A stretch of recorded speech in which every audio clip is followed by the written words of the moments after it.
பாருங்களேன் எப்படி இருக்குன்னு.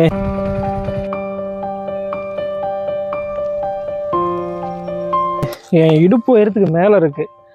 இந்த கல் வந்து சாதாரண கல் இல்லை, கிட்ட வாங்க சொல்கிறேன். இந்த கல்லுக்கு பின்னாடி ஒருத்தரில் 2 பேரோட துயர வரலாறு இருக்கும். அதே மாதிரி ஒரு நல்ல பிறருக்கு உதவி செய்யணுங்கிற ஒரு நல்ல நோக்கம் இருக்குது. இதை வந்து சுமை தாங்கி கல்னு சொல்லுவாங்க. நிறைய இடங்கள்ல இந்த மாதிரி கல்லை பார்த்துருப்பீங்க. உயரம் வந்து முன்ன பின்ன இருக்கும், ஆள் உயரத்துக்கு இருக்கும், சில இடங்கள்ல இடுப்பு கீழே இருக்கும்.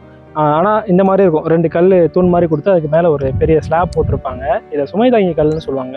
இப்போ இந்த கல் எதுக்காக அமைக்கப்படுதுன்னா, அந்த காலத்தில் வந்து கர்ப்பிணி பெண்கள், வயிற்றுல நிறைமாத கர்ப்பிணியாக குழந்தையோடு இருக்க பெண்கள் குழந்தை பிறக்கிறதுக்கு முன்னாடியே இறந்து போயிட்டாங்கன்னா அவங்களோட நினைவாக வைக்கப்படுற ஒரு கல். அதாவது ஒரு கர்ப்பிணி பெண் வந்து வயிற்றுல குழந்தை பிறக்காமலே இறந்து போயிட்டாங்கன்னா அவங்களுக்காக என்ன பண்ணுவாங்கன்னா, ஊர் எல்லையில் மரத்தடியில் வந்து இந்த மாதிரி ஒரு கல் அமைப்பாங்க. அதுதான் வந்து சுமைதாங்கி கல்னு சொல்கிறாங்க. இப்போ உங்களுக்கு ஓரளவுக்கு புரிஞ்சிருக்கும் ஏன் இதை சுமைதாங்கி கல்னு சொல்கிறாங்க. கர்ப்பிணி பெண்ணோட ஒப்பிடுங்களேன், அவங்களும் குழந்தை வயிற்றுல ஒரு சுமையோடு அப்படியே இறந்து போயிடுறாங்க.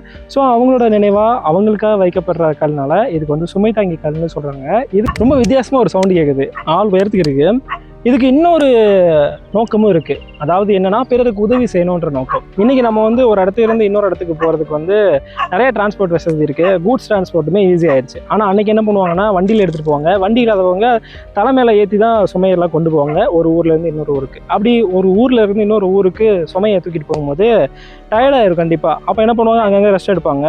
ஒரு இடத்துல ரெஸ்ட் எடுக்கும்போது தலை மேலே இருக்க பாரத்தை கீழே இறக்கி வச்சுட்டு ரெஸ்ட் எடுத்துட்டு திருப்பி அந்த பாரத்தை ஏற்றி கொண்டு போகிறது ரொம்ப கஷ்டம். ஏன்னா கூட யாருமே இருக்க மாட்டாங்க.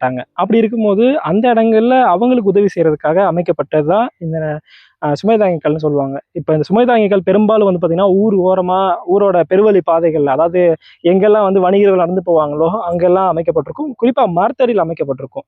ஏன்னா வந்து அவங்க தலையில் சுமையை தூக்கிட்டு வரும்போது அவங்க இந்த சுமையை வந்து கரெக்டாக இதில் இறக்கி வச்சுட்டு அப்படியே அதுக்கு பக்கத்தில் ரெஸ்ட் எடுத்துகிட்டு போயிடுவாங்க. ஸோ அந்த ஒரு நோக்கத்துக்காகவும் இந்த சுமைதாங்கி கல் அமைக்கப்பட்டதுன்னு சொல்கிறாங்க.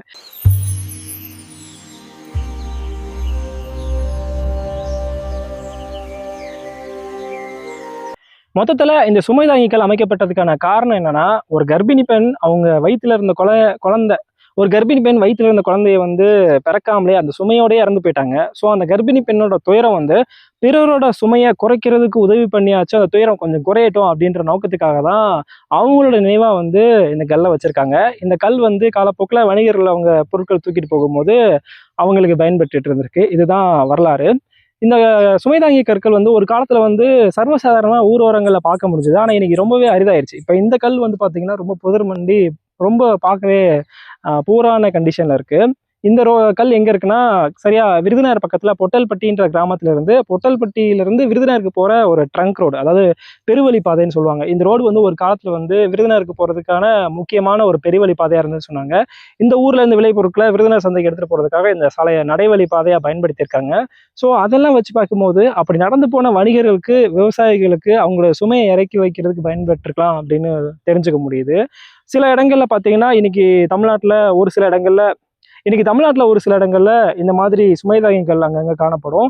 அதில் ஒரு சில கற்களில் வந்து பார்த்தீங்கன்னா அவங்களோட பேரை வந்து கல்வெட்டாக பொறிச்சு வச்சுருப்பாங்க.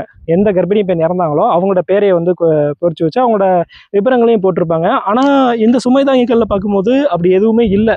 அவங்க வைக்கும் போது பொறிக்கா விட்டாங்களா இல்லை காலப்போக்கில் அது அழிஞ்சிச்சான்னு தெரியல. ஆனால் இன்னைக்கு இருக்குது. நிறைய இடங்கள்ல இந்த சுமைதாங்கி கற்கள் வந்து இதோட பயனே தெரியாமல் அழிஞ்சு போயிடுச்சு. இன்னைக்கு ஒரு சில இடங்கள்ல மட்டும்தான் இந்த சுமைதாங்கி கல் இருக்குது. அப்படி அந்த வகையில் பார்க்கும்போது விருதுநகர் மாவட்டத்தில் பொட்டல்பட்டி பக்கத்தில் இந்த சுமைதாங்கி கல் இன்னைக்குமே இருந்துட்டு இருக்கு. ஆனால் பராமரிப்பு இல்லாமல் இருக்குது. நிறைய பேருக்கு இதை பற்றி தெரியாது. உங்கள் ஊரில் இதே மாதிரி கல்லை பார்த்துருக்கீங்களா? அப்படி பார்த்தீங்கன்னா அந்த கல் எங்கே இருக்குன்றதை மறக்காம கமெண்ட்ல சொல்லுங்கள். தொடர்ந்து இதே மாதிரியான சுவாரஸ்யமான வரலாற்று தகவல்களுக்கு, புதுமையான தகவல்களுக்கு நம்முடைய சேனலை சப்ஸ்கிரைப் பண்ணுங்கள். தேங்க்யூ.